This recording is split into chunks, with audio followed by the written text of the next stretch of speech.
다른 어느 때보다도 교회에 오시기가 마음이 즐겁고 또 발걸음이 가벼운 그런 정말 좋은 때를 맞이했습니다. 오늘 함께 하신 우리 모든 분들을 진심으로 환영합니다. 특별히 우리 의성에서 오신 장로님 가정, 우리 최재한 형제가 우리 일병이 대구에서 이렇게 군복무를 하고 함께 이렇게 교회 안식을 보낼 때 함께 또 기쁨을 나누고 또 안전하고 건강하게 제대하는 그날까지 군복무를 잘 하게 되기를 간절히 바랍니다.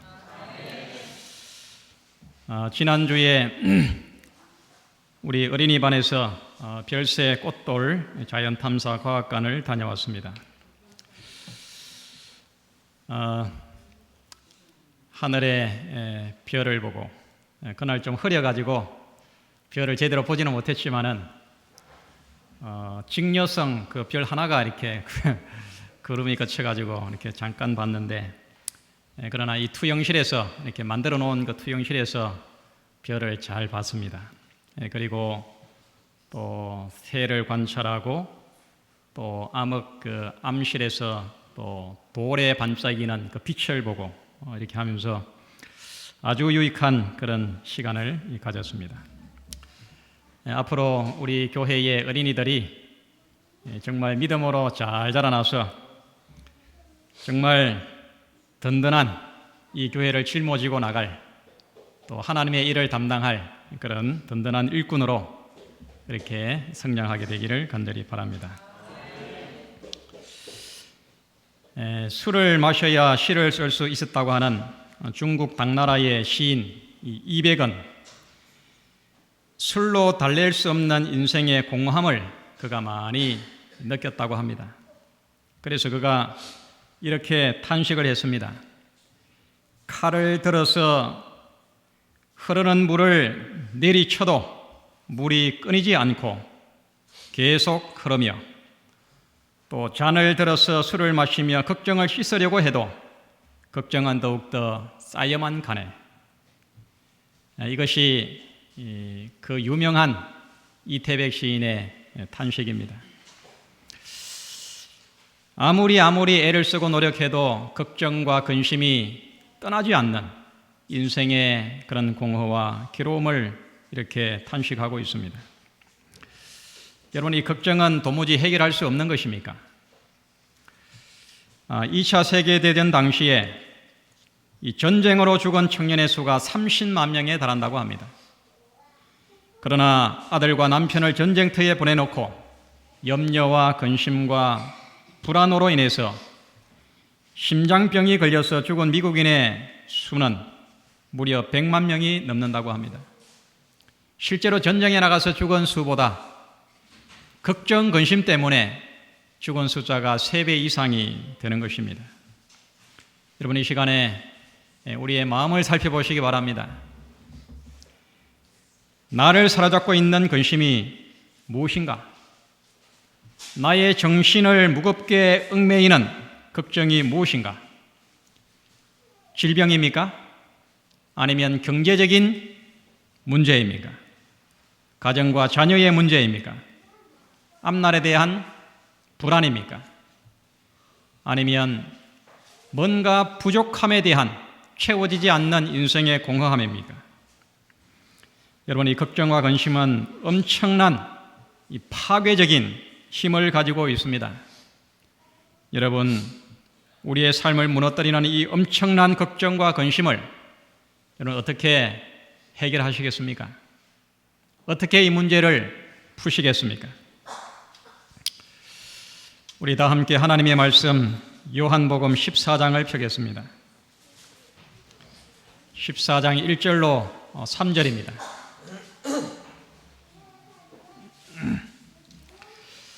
제가 먼저 읽겠습니다. 2절을 함께 교독해 주시기 바랍니다.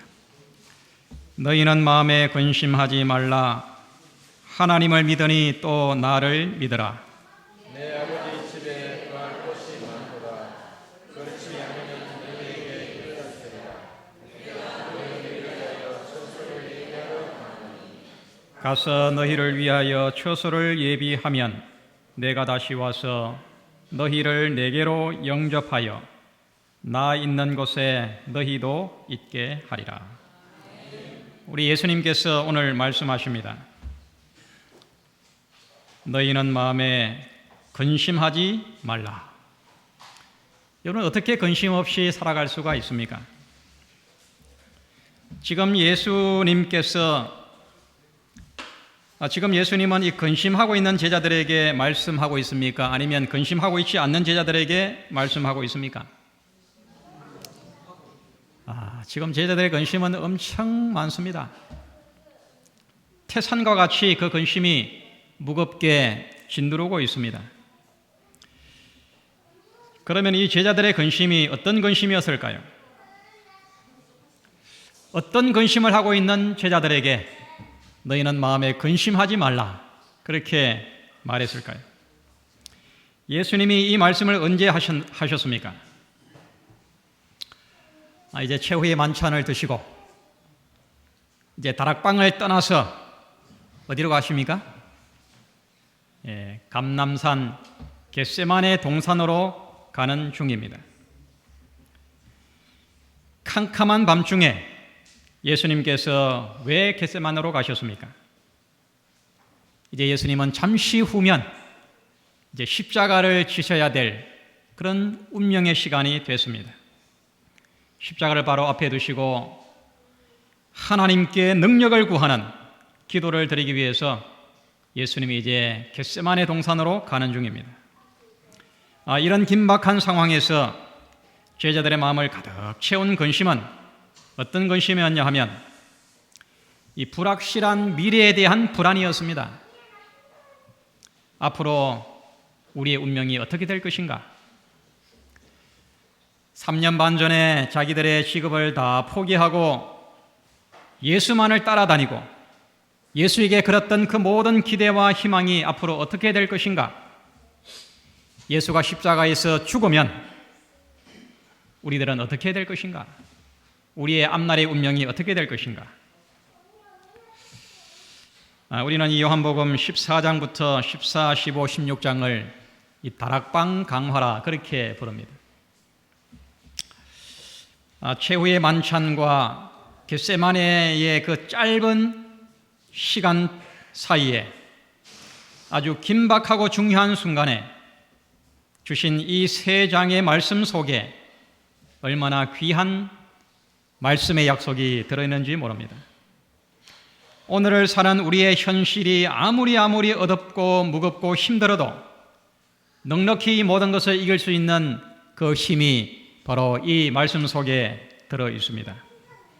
오늘 이 시간을 통해서 우리의 마음속 깊이 쌓여 있는 어떤 근심이나 걱정이라도 시원하게 틀어버리고 새로운 믿음의 힘과 새 생명을 얻는 우리 모든 성도들이 되기를 간절히 바랍니다. 근심하지 않아도 되는 이유. 사실 여러분, 이 근심은 진짜 근심할 것을 근심하는 경우는 많이 없습니다. 만들어서 근심을 하는 경우들이 많습니다. 우리가 근심하지 않아도 되는 이유 첫 번째는 재림의 약속 때문에 그렇습니다. 재림의 약속 하나만으로 아무리 무겁고 아무리 어둡고 아무리 힘든 걱정 근심이라 하더라도 우리는 그 근심을 하지 않아도 되는 것입니다. 요한복음 14장 3절에 가서 너희를 위하여 처소를 예비하면 내가 다시 와서 너희를 내게로 영접하여 나 있는 곳에 너희도 있게 하리라. 내가 다시 오겠다고 말씀하십니다. 재림의 약속과 재림의 소망 때문에 우리는 근심할 필요가 없습니다. 여러분, 만약에 우리들에게 재림의 약속과 재림의 소망이 없다고 하면은 어떻게 될까요? 여러분, 이 재림이라는 말만 들어도 마음에 흥분이 됩니까? 예수님이 다시 오신다 라는 이 재림의 말만 들어도 자다가 눈이 번쩍 뜨입니까? 낙심했던 우리의 마음에 다시 용기가 생깁니까? 만약 주의 재림이 없다고 하면, 실제적이고 물리적인 예수님의 재림이 없다고 하면 우리는 지금 우리가 여기에 앉아서 이렇게 안식을 지키고 예배할 이유가 있을까요, 없을까요? 없습니다. 재림은 신구약 성경의 결론입니다. 이 지구 역사의 마지막 결론입니다. 지금까지 이 땅을 살았던 모든 사람들, 앞으로 살게 될 모든 사람들의 삶의 결론이 곧 예수님의 재림인 것입니다. 그러므로 이 땅을 살아가면서 내 마음속에 품을 수 있는 가장 복스러운 희망, 가장 복스러운 소망은 바로 예수님의 재림에 대한 소망입니다. 그래서 디도서 2장 13절에 복스러운 소망과 우리의 크신 하나님, 구주 예수 그리스도의 영광이 나타나심을 기다리게 하셨으니. 여러분, 이 복스러운 소망이 내 가슴 속에 살아 있습니까? 살아 없습니까? 자신이 없는 것 같아요. 이 복스러운 소망을 가슴에 품으시기 바랍니다. 이 약속을 붙잡으시기 바랍니다. 우리가 다 처음 예수의 사랑을 깨닫고 구원을 깨닫고 예수 믿고 이제 하나님의 자녀가 될 때, 그때 처음 들었던 예수님이 이 땅에 오신다, 재림하신다, 이 진리와 복음을 깨달았을 때 어땠습니까, 여러분? 너무너무 즐거웠지 않습니까? 그냥 너무 기쁘고 즐거워가지고 정말 잠이 오지 않을 만큼 정말 이 재림의 소망은 우리를 정말 즐겁게 합니다. 새롭게 합니다. 우리를 힘이 있게 합니다. 요즘은 제가 이런 꿈을 꾸지 않는데, 제가 지금까지 일생에 예수의 재림에 관한 꿈을 2번 꿨어요. 처음에 예수님을 믿을 때 얼마나 좋은지, 하늘에 이렇게 구름만 봐도 저게 예수님의 재림의 광경인가. 구름의 모양을 보면은 그렇게 보일 때가 있잖아요. 마치 예수님의 어떤 얼굴 모양처럼 그렇게 보일 때가 참 많습니다. 그 구름 사이로 빛이 비쳐날 때, 저것이 예수님의 재림의 찬란한 광경인가. 제가 예수님의 재림에 관한 꿈을 꿨는데, 꿈 장소가 제가 다녔던 초등학교 운동장 그 기퉁이에 이렇게 앉아서 있는데, 이렇게 앉아서 그냥 이렇게 고개를 들렀는데, 저기 예수님의 예수님이 오시는 거예요. 그래가지고 얼마나 좋았는지, 그냥 운동장에서 놀고 있는 아이들 향해가지고 예수님이 오신다고 막 소리를 지르다가 깬 그런 경험이 있습니다. 예수님의 재림에 대한 확실한 믿음과 이 희망은 정말 우리를 흥분시킵니다. 정말 우리의 모든 세상의 짐과 근심을 완전히 날려버리기에 충분한 그러한 희망을 우리들에게 줍니다. 우리가 예배를 마치고 부르는 찬미가 있죠. 내 주님 오시리, 확실히 오시리, 내가 공중에서 주를 만나겠네, 내 구주 예수 확실히 오시네. 노래만 부르지 마시고 정말 확실히 오실 예수 그리스도를 정말 마음에 간절히 그리고 준비하고 그 예수님을 사모하시기를 바랍니다. 이 뉴욕에 너무나도 강력 범죄가 많이 일어나가지고 어떻게 하면은 이 범죄를 예방할 수 있을까? 연구를 하고 그래서 그들이 그 범죄 예방에 대해서 내린 처방이 예방책이 바로 이것이었습니다. 이 범죄자들에게 희망을 주는 것이, 그들에게 긍정적인 생각을 하고 희망을 주는 것이 강력 범죄를 예방하는 최고의 예방법이다. 이렇게 이 결론을 내리고, 이렇게 흉악한 범죄자들에게 생각을 바꾸고 그들에게 인생의 희망을 가르쳐주고 내일에 대한 어떤 이 약속을 가르쳐주고 그렇게 했다고 합니다. 단테는 이렇게 말했습니다. 희망을 버려보라. 그대가 갈 곳은 지옥뿐이다. 지옥에 가는 것은 쉽습니다. 희망을 버리면 됩니다. 반대로 지옥에서 나오는 길은 희망을 가지면 되는 것입니다.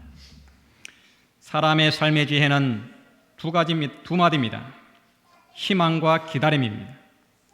결코 희망을 버리지 않고 인내로 기다리는 것은 행복을 열매 맺게 하는 그런 밑거름이요 씨앗이 되는 것입니다. 여러분, 이 땅에서 걱정, 근심이 전혀 없는 날을 아예 기대하지 마시기 바랍니다. 물질적인 풍요가 근심을 해결해 줄 것이라고 기대하지 마시기 바랍니다. 이것은 불가능합니다. 근심은 그렇게 해결되는 것이 아닙니다. 근심 대신에 희망을 품으시기 바랍니다. 확실한 희망, 결코 실망시키지 않는 확실한 소망을 가슴에 품으시기 바랍니다. 미래에 대한 확실한 약속을 믿으시기 바랍니다. 우리 주님은 약속대로 잠깐 후에 분명히 다시 오실 것입니다. 근심하지 않아도 되는 이유, 두 번째는 성령이 오시기 때문에 그렇습니다. 요한복음 14장 16절로 18절에 이렇게 약속합니다. 이 말씀도 교독을 하겠습니다. 제가 16절을 읽을 때 우리 모든 회정이 17절을 읽어주시기 바랍니다. 내가 아버지께 구하겠으니 그가 또 다른 보혜사를 너희에게 주사 영원토록 너희와 함께 있게 하시리니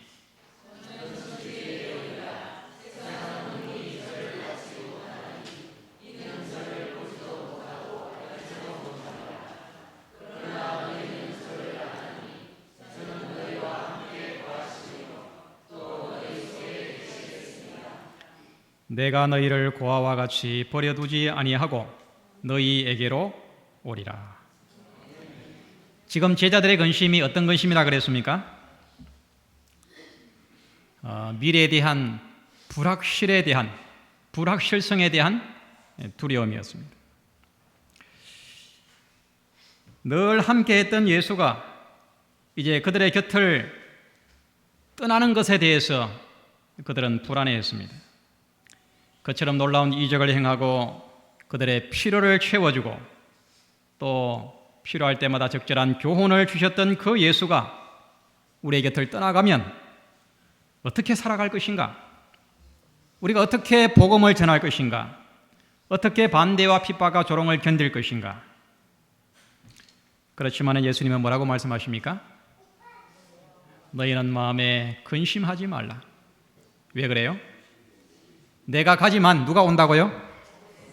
보혜사 성령이 오실 것이기 때문에 거기에 대해서 전혀 근심하지 말라고 말씀하십니다. 여러분, 보혜사가 누굽니까? 보혜사는 성령의 이름입니다. 보혜사는 그 뜻이 뭐냐 하면 내 곁에서 언제나 나를 도와주시는 분이라는 뜻이에요. 나를 결코 떠나지 아니하시고 나와 언제나 함께 하시고 나에게 위로를 주시고 또 권면을 주시고 적절한 도움을 주시는 분, 바로 그분이 보혜사이십니다. 언제 어디서나 나와 함께 하시고 나를 가르쳐 주시고 인도해 주시고 또 도와주시는 바로 그분이 오실 것이기 때문에, 와서 늘 나와 너희들과 함께 할 것이기 때문에 근심하지 말라고 말씀합니다. 그분이 오셨습니까? 보혜사가 우리 곁에 오셨습니까? 오순절 성령이 오셨습니다. 아주 충만히 오셨습니다. 누구나 원하기만 하면 그 마음속에 들어가셔서 함께 하시고 모든 근심을 몰아내고 마음의 평안과 소망을 주시는 분이 바로 보혜사 성령이십니다. 어쩌면 우리는 예수님이 이 땅에 사셨을 때보다 훨씬 더 축복된 시대를 살아가고 있습니다. 요한복음 16장 7절에 그러하나 내가 너희에게 실상을 말하노니 내가 떠나가는 것이 너희에게 뭐라고요? 떠나가는 것이 유익이라. 내가 떠나가지 아니하면 보혜사가 너희에게로 오시지 아니할 것이요 가면 내가 그를 너희에게 보내리니. 내가 너희를 떠나가는 것이 유익이라는 그 말의 의미를 여러분 잘 깨달아야 됩니다. 그 유익이 어떻게 나에게 지금 현재 이루어지고 있고 내가 어떻게 그 혜택을 누리고 있는지를 여러분 체험적으로 알아야 됩니다. 내가 만약에 예수님 시대에 살았다면 나는 참 예수님을 잘 믿었을 텐데 그 제자들이 왜 그렇게 믿음이 없는가 이렇게 생각할 때도 있죠. 그러나 그렇지 않습니다. 우리는 예수님이 살았던 그 당시 예수님을 졸졸졸 따라다녔던 그 예수님의 12제자들보다 훨씬 더 아주 축복된 시대를 우리가 살아가고 있어요. 내가 떠나가는 것이 유익이라. 왜 그런가 하면 시대의 소망 669페이지에 그리스도께서는 인성 때문에 방해가 되어 모든 장소마다 당신이 친히 계실 수가 없었다. 예수님이 사람으로 오셔서 육신의 몸으로 계실 때는 예수님이 어디든지 계실 수가 없었어요. 저 유대 베들레헴에 예수님이 계셨다고 하면 저 북쪽 갈릴리에는 예수님이 계시지 않았습니다. 그러므로 예수께서 아버지께로 가셔서 지상에 그분의 후계자로서 성령을 보내시는 것이 그들에게 유익한 일이었다. 그렇게 되면 장소 때문에 또는 그리스도와 개인적인 접촉을 할 수 없기 때문에 유익을 얻지 못할 사람은 한 사람도 없을 것이다. 구주께서 성령으로 모든 사람에게 가까이 계실 것이었다. 예수님 이후 성령 시대에 바로 오늘 이 시대에는 예수님이 어디든지 계십니다. 서울에도 계시고 부산에도 계시고 저기 섬에도 계시고 내 마음에도 계시고 우리 이집사님 마음에도 계시고 우리 장로님 마음에도 계시고 어린아이 마음에도 계시고 누구든지 성령을 마음에 모시기만 하면 예수님께서 그 성령의 임재와 함께 그 마음에 함께 계시는 것입니다. 여러분, 성령이 나와 함께 하십니다. 성령의 도움과 임재를 구하는 모든 성도의 마음속에 성령은 계시고 성령의 임재와 함께 예수님이 살아계십니다. 성령이 나와 함께 계시면 다 되는 것입니다. 걱정, 근심, 염려할 필요가 전혀 없는 것입니다. 근심하지 않아도 되는 이유 세 번째는 기도의 응답 때문에 그렇습니다. 16장 24절 우리 이 말씀을 함께 읽겠습니다. 시작.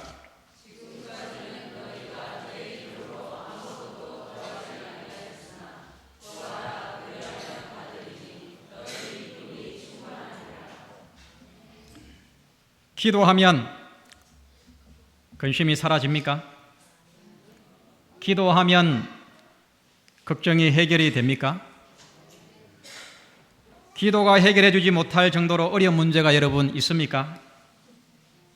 기도하면 됩니다. 기도하면 해결되지 않을 문제가 없습니다. 기도하면 열립니다. 기도하면 해결해 줄 수 없을 만큼 기도가 해결해 줄 수 없을 만큼 어려운 문제는 이 땅에 하나도 없습니다. 건강 문제, 재정 문제, 가정, 직장, 노후, 죽음의 문제, 죄의 문제, 미움의 문제 다 깨끗하게 해결이 됩니다. 그런데 예수 이전 시대에는 여러분 기도하지 않았습니까? 지금까지는 너희가 내 이름으로 아무것도 구하지 아니하였으나 구하라 그리하면 받으리니 너희 기쁨이 충만하리라.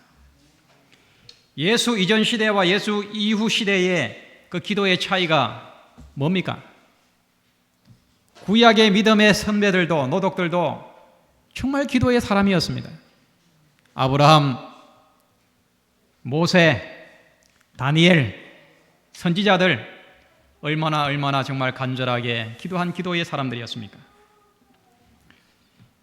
예수 이전 시대와 예수 이후 시대에 그 어떤 기도에 무슨 차이가 생겼습니까? 내 이름으로 아무것도 구하지 아니하였으나 그러나 부하라 그리하면 받으리니. 예수가 십자가에 죽으시고 부활하시고 성천하셔서 하늘에 가셔서 하늘 대제사장이 되셨습니다. 그러므로 하나님과 인간 사이에 확실한 중보자가 되셨습니다. 나의 죄를 담당하시고 죄를 도말하는 사역을 하시는 그분의 이름으로 드리는 기도는 그 이전 시대에 드렸던 기도와 차원이 다른 기도입니다. 성부와 성자와 성령 사이에 좀 막연했던 어떤 그 실체가 예수의 십자가의 죽으심과 부활하심과 성천하심을 통하여 확실하게 우리들에게 계시되셨습니다. 그리고 내 이름으로 기도할 때 구체적으로 중보자가 되는 바로 내 이름으로 기도할 때에 그 기도를 응답해 주겠다고 약속을 했습니다.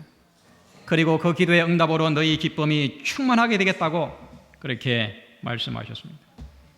구하라 그러면 받으리니 너희 기쁨이 충만하리라. 기도할 수 있는데 왜 걱정하십니까? 노래 있죠? 기도할 수 있는데 왜 근심하십니까? 크리스웰 목사는 이렇게 말했습니다. 기도가 없는 곳에서는 사람이 일하고 기도가 있는 곳에서는 하나님이 일한다. 요즘에 일을 대부분이 장비들이 합니다. 장비. 길을 가다 보면은 조그만한 그 장비도 한장로님하고 이렇게 식사를 가면서 이야기하는데 저 조그만 장비도 사람의 100배 일을 한다 그래요. 그 조그만 게. 우리가 아무리 삽자루 들고 일을 해도 일 해놓은 거 보면은 얼마 되지 않습니다. 장비가 일을 해도 그렇게 많이 일을 하는데 여러분, 기도하면 누가 일한다고요? 하나님이 일을 하십니다. 여러분, 걱정을 내가 안고 내 스스로 해결하려고 아웅다웅 발버둥치지 마시기 바랍니다. 기도로 하나님께 맡기시기 바랍니다. 그리하면 하나님이 나를 대신하여 일을 하십니다. 기도는 반드시 응답이 됩니다. 기도는 어떤 근심도 인생의 어떤 난관도 능히 이기게 해 주십니다. 기도하는 믿음, 기도하는 성도가 되시기를 바랍니다. 근심하지 않아도 되는 네 번째 이유는 예수께서 세상을 이기셨기 때문에 그렇습니다. 다락방 강화의 마지막 장, 마지막 절, 우리 함께 크게 읽겠습니다. 시작.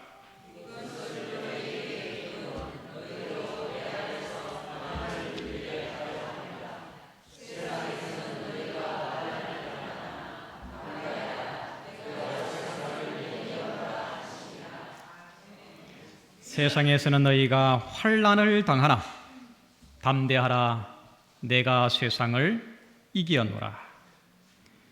여러분, 이 세상이 두렵습니까? 세상 앞에 내가 너무 초라하고 너무 정말 나약하게 느껴지십니까? 인생이 너무 버겁고 내가 져야 할 짐이 너무 무겁게 느껴지십니까? 질병과 가난과 사고와 미래가 여러분 두렵습니까? 걱정하지 마시기 바랍니다. 사단 마귀가 두렵습니까? 걱정하지 마시기 바랍니다. 왜냐하면 이 모든 것들은 이미 예수님께서 정복하신 것이기 때문에 그렇습니다. 이미 예수께서 이 모든 것에 승리하셨기 때문에 그렇습니다. 이 모든 것들은 예수 그리스도의 십자가로 이미 패배한 것들입니다. 이 세상의 그 어떤 것도 우리를 이길 수가 없습니다. 예수를 믿음으로 우리는 이미 승리를 얻은 자입니다. 우리는 이미 승리자가 됐습니다. 로마서 8장 35절로 39절,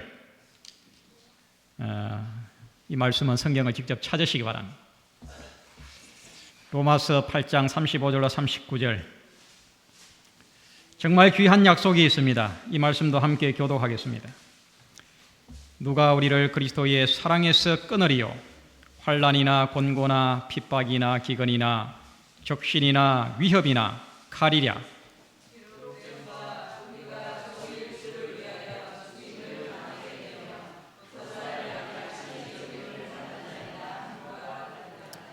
그러나 이 모든 일에 우리를 사랑하시는 이로 말미암아 우리가 넉넉히 이기느니라.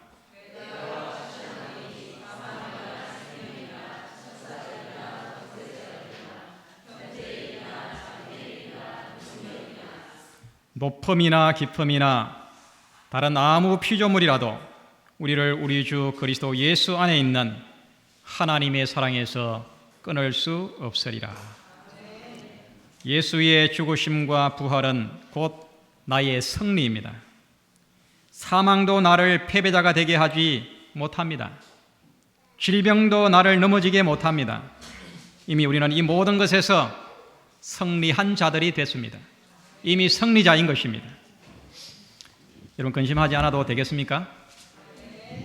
근심하지 않아도 될 충분한 이유가 있기 때문에 예수님은 이렇게 담담하게 아주 확실하게 말씀을 주시는 것입니다. 너희는 마음에 근심하지 말라.